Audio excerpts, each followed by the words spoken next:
Alright, so this is fight 283.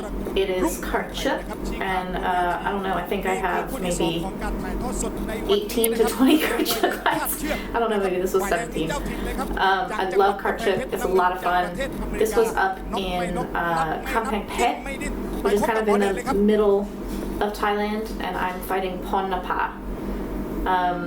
So I had gotten a photo and a name of Pornapha before this fight, and I'd like looked her up to see kind of what kind of fighter she is, and what I found actually wasn't her. So I like studied the tape of someone who wasn't her. She looked shockingly like her when we actually met in person, which was very weird, but she looked smaller than who I had found and was watching videos of, but facially very similar. So she's close to my size in terms of like who I normally fight. This has us both listed at 50. I think that's probably pretty close to what she is. She's probably like 49, 50, something like that. She's a little bit taller than me. So, you know, within like 3 kilos of each other. I'm walking around at like 47. So close, good. The announcers are introducing me as being from America, that I speak Thai, that I love Muay Thai. I've actually hung out with Pibet before, who's the promoter of Siam Kharchit. He's from the south. He's saying that I'm a student of Karahat and Hippie. One time I was in his car, I was in Pibet's car down in the south on maybe Phuket, and he called Hippie on the phone, and they're both Southerners, and he was just chatting to Hippie. He's like, I have your student in the car. I had never heard Hippie speak like a Southerner before. Southerners have a very, very, very distinct way of talking. It's an accent, there's dialect for sure, but I had never heard Hippie talk like that, and it was amazing to hear him on the other side of the phone sounding like a Southerner that I'd literally never heard before. He just sounds like a guy from Bangkok to me. Karahat also is like this. Karahat's from Isan, and he speaks Central Thai. It just sounds totally like a Central Thai person, but then when he hangs out with someone like Samson, they're both from Isan, they'll start speaking to each other and using like Isan dialects, and I've never heard Karahat talk like that before. I was just like, this is so weird, I've never heard that before. Everyone is always very like, ooh, when I do that end part of my Ramoi. This was a day fight. This was starting at like maybe 4 p.m. It had rained really hard before this started, so it was empty, and then suddenly people showed up to watch. It's at a school, so there were some students around who had like basically finished their school day and then came to watch. This guy in my corner I've never met before. The promoter had said that he would help me because originally Karahat was going to come with me, but then he hurt his arm and he couldn't come. I actually had to show this guy how to help me do my rope wraps, and then he had another student on the card that he then went and did what I had done, so I like taught him how to do the rope wraps. So you can see her height a little bit as we're starting. I'm just trying to like feel my distance here, trying to stay really close. She had a nice little like 1-2 and pivot off, and I'm turning my head a little bit, which annoys me as I'm first coming in, but I am blocking her punches really well. And it ended up being kind of this like Sagat bramble guard that I used, a long guard bramble guard that I used here. So I basically use my elbow and my long arm to guard the punches, and then I'm like pushing her jab out of the way to get to the side. So straight away, getting into some clinch, which is good. In Kharchit, there's no points. There are no judges. There's only the referee on the ring, and then if there's a knockout, whoever knocked out wins, obviously. Otherwise it's a draw. There's no points, which is interesting. I have a little bit of a like hopping in and out that's coming a bit from my work with Tochai-Chowin. But getting in and clinching and kneeing, I'm very comfortable here. I actually have a good inside position. She's really good. She's like standing up tall the minute I grab her. She has a good instinct for the moment she's grabbed. She has a nice like stepping punch. She doesn't just throw her arms, she actually steps on her punches quite well. It's an elbow there from me, kind of around the side. all my work with Yokunpan, clinching with Yokunpan, I've gotten much more comfortable using elbows in context and in close space. I took so many elbows forever, and now I'm finally starting to dish them back, which makes me very happy. Just slipping outside that left arm of hers, but always getting inside position, which is nice.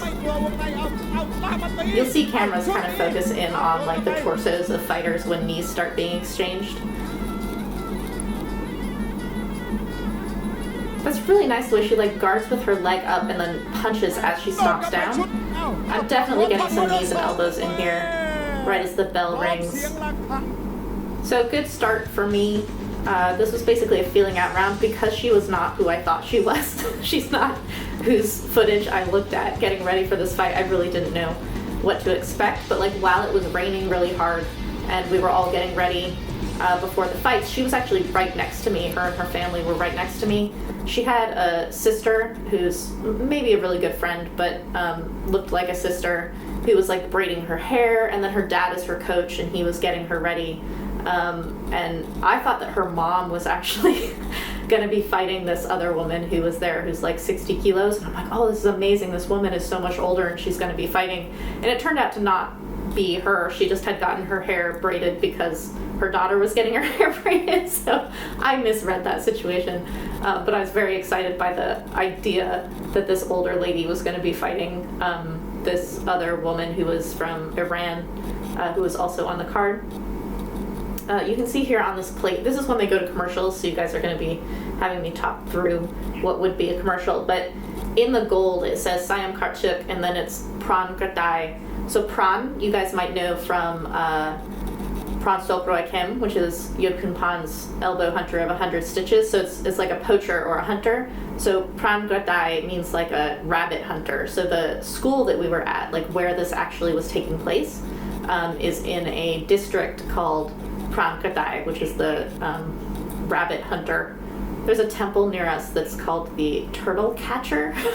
It's like, they sound so weird when you translate them. I don't really know how they come off in Thai to Thais with names like that, but they're kind of cool.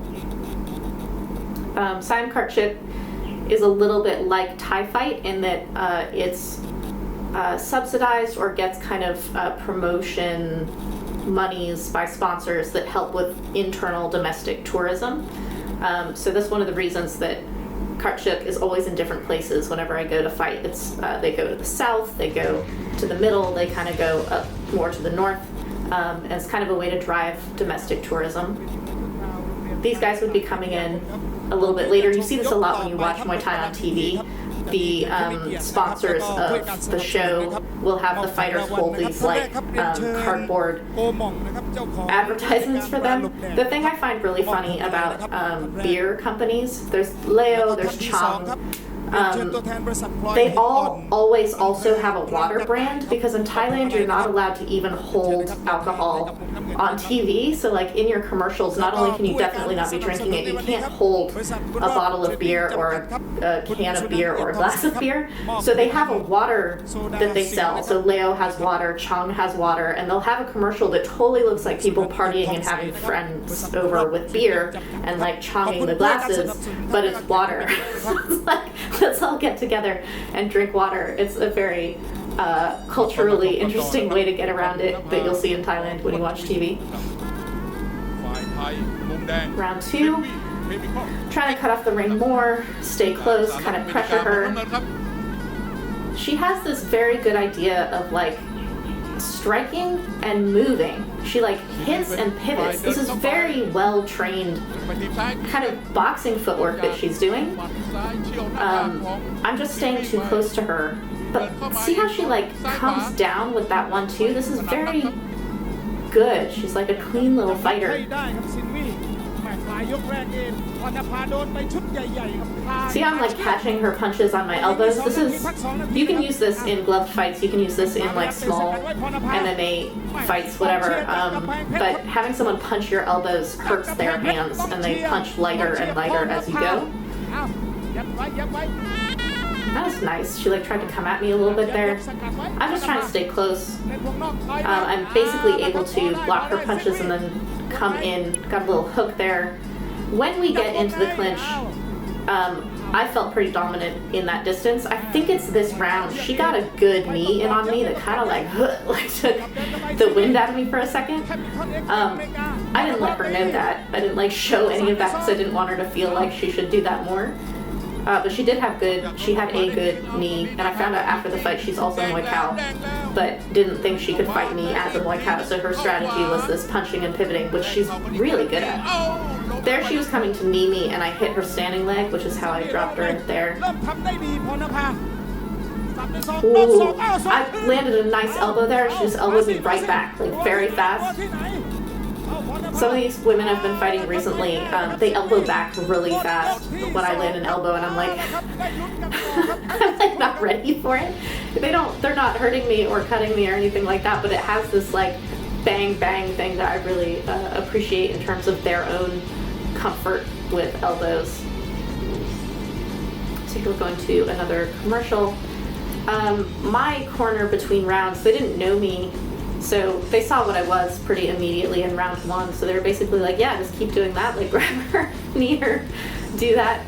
I'm always pretty comfortable in Chuek, partially because I've done it so many times. I actually know everybody. They use the same cameramen and film crew every time that I fought. So I know all those people. Sometimes the cameramen will like talk to me in the corner or like I'll see them across the way and they're like, go harder, faster, whatever, which makes me feel super special that the guys filming it are trying to like direct my action and cheer me on a little bit from that point. Pibet, who's the promoter, talks about me during the fight, but he doesn't talk about me between rounds, so I can kind of like look at him and kind of check in. There's that elbow. So I'm outside a little bit trying to work my way in with my right arm, and as I'm trying to come in is how I'm able to kind of drop her on that. See how that elbow came right back? It's a nice exchange from the two of us. Pibet keeps telling the audience to cheer for Pornapha. This my opponent. I know he loves me, so that's okay. But I like that he was like enthusiastically talking about how game she was this entire fight. She's very tough. Between rounds, she was like watching me. Normally when I look at my opponent across the ring, they're kind of like looking tired or like listening to their coaches. She was like looking at me the whole time. Nice teep. Tried to teep her back.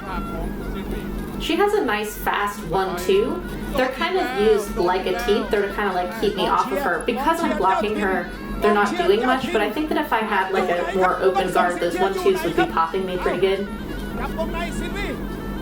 I'm using a bit of a drag back. The ref is starting to break our clinch faster now that we're in round 3. He had kind of let it go in rounds 1 and 2. I'm a little bit skipping in and out, playing with that range. You can see her dad down here cheering.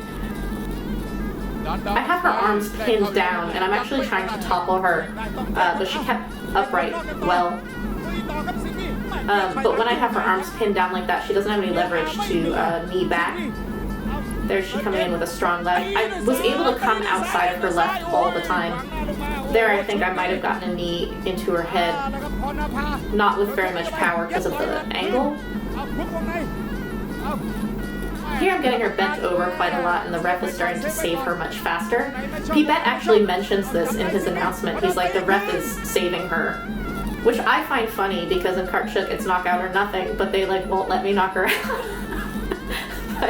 but she's game, like she's getting up and fighting more. She's not giving up.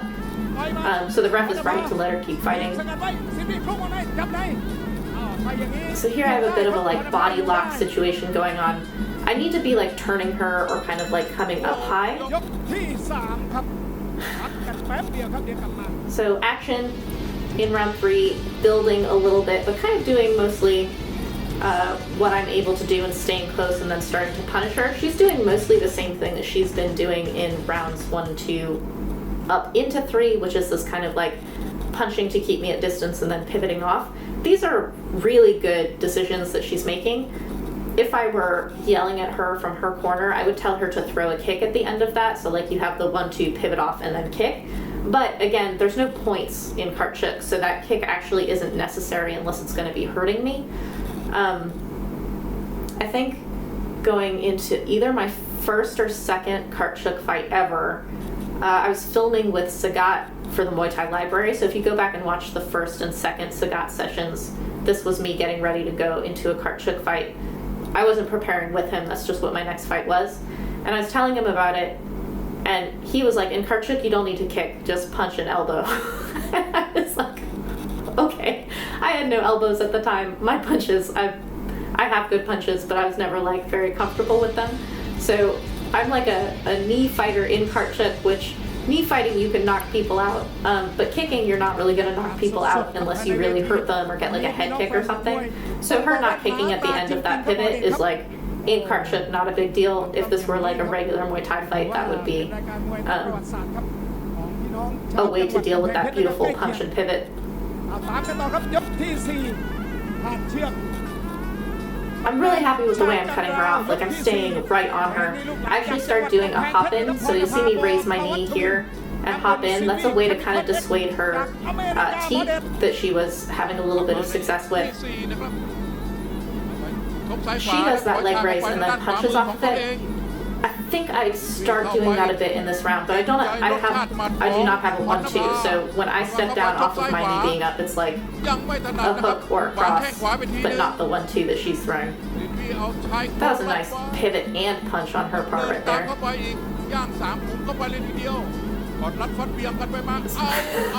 The lady, a little knee to the back, a little like dip, knee to the back. My face is getting very red. I don't know if that's from like pressing it against her in the clinch. I wasn't getting hit by her hands, so I'm not really sure why I'm so red there, but it's definitely noticeable. That was a very fast elbow from her. Look at her, look at me. She was like full eye contact. She doesn't even go the same direction every time. She has a very nice pivot off after her strikes. Here she like kicked me off with her knee while we were still like toppling to the ground. She was totally like up and at it. She's getting a little tired. You can see her kick before her punches is a little flicky low thing. She tried to do a body punch there, which is a very good idea. With all those knees though. And her head all tucked down. This is like a breaking of the root. There's no points, so this doesn't matter, but in a Muay Thai fight, breaking the root and pulling the head down like that would be very dominant for me. Body punch from me. Trying to keep her in the corner here. Because she's getting more tired, I'm kind of more able to just literally push into her space now. I don't have to like jump into it as much. She's getting way into the ropes. Upward elbow there. Knees. Her head is in a bad position here.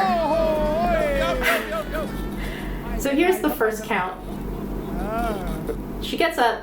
She's like, I'm ready to go. She's very tough. I'm trying to come in fast because she's tired and overwhelmed. Nice teep from her, elbows, knees, a little bit of whack-a-mole situation. Her head is way down and I'm feeding these knees. Count number 2 in round 4. She's like, he asked her, do you want to keep going? She said yes, so she's up, he's counting her again. So I'm coming in, coming straight after her. I'm trying to like knock her out. She's punching so fast now, like trying to keep me off of her. Back here to this knee situation. He saves her. No count, just saves her. I'm still trying to stay on her. I'm coming in hard. I'm grabbing her, same position, head down, knees, elbows, break, no count. I'm trying so hard to like get her into a position where she just wants to give up, where she'll stop. He's just breaking us here. And finally, I didn't see this in the fight. I get her over here. I get her with more elbows and knees. He actually did this with his hand. The referee was actually calling the fight off, but then the bell went. So I, in the fight, did not see him do that. And I'm sitting here and I'm like, that's 3 counts. And then like 5 saves in 1 round and no knockout. Like, he's still just letting her keep getting up. And I was a little bit annoyed because again, Chuek is knockout or nothing and you like will not let me knock her out. But because she keeps getting up, because she's so game, because she's like, yes, I will keep fighting, I'm like, fair enough, you know? Like, if she wants to keep getting up and fighting and being very game about it, she has every right to keep trying to fight in a rule set where you have to, like, really knock someone out. You'll see sometimes on these shows people who get knocked out by they just don't want to be there, and so it's just kind of like a swing and they go down, they don't want to get up. She wants to get up, she wants to keep fighting, so I had a lot of respect for her for getting up. But seeing now, after the fact that the ref was like waving it off in that moment as the bell rang, I was literally like a second away from winning this fight. And saved by the bell in that situation. Nice highlights for me in round 4. What's amazing is that she did not get overwhelmed and frustrated or scared to the point that she was like, I'm gonna lay down. She wanted to keep fighting. And then I had to be like, do I want to keep pushing that hard in round 5 when the ref is just gonna keep breaking it and counting her and like not waving it off? Because I hadn't seen that moment at the end of round 4. But she's actually invigorated. Like, she's fighting very hard in this round, trying to keep distance with much more kicks than she was doing before. When she's like this, when she's tired, and I've had a round like that, I really just only need to stay close to her. My job's pretty easy at that point in terms of like continuing what I've been doing. But it's just an impression of the fight, and you don't win based on an impression. You have to actually knock someone out. She's on her bike, she's doing body punches. I'm cutting off really well, but not like crashing in and pushing in the way I had in round 4. I might actually be a little bit tired in this round, like not as like pushing for it as she is ready to run away. She's preserving energy by staying away and protecting herself, but she's also got the energy to stay away and kick me off of her, which is pretty good.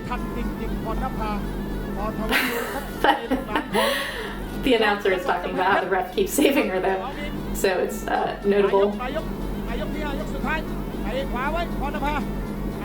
But just slowing it down here. Got mat. So this is like drag her down. Got is to like kind of pull down. He's saying this is going to be a draw if I don't knock her out. But he's saying it in a glowing way, like congratulations to Pornapha for like getting a draw. Very much respect her. I really liked how game and how like her eye contact and her like intensity. This is her father. We went and took a photo afterwards.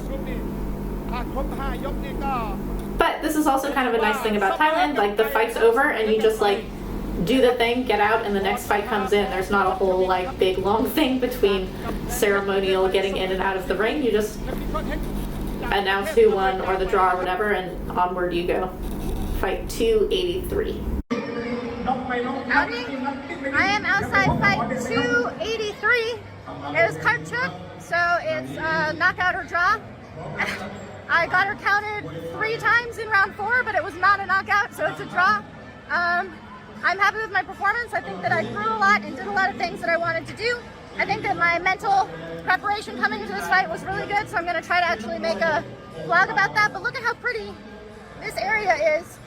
We're in Kampang Pet and it's beautiful. So fight 283, Chuek, draw. I think this is like my 17th Chuek fight, which is crazy because as someone who does not like entertainment Muay Thai, I fought a lot of entertainment Muay Thai.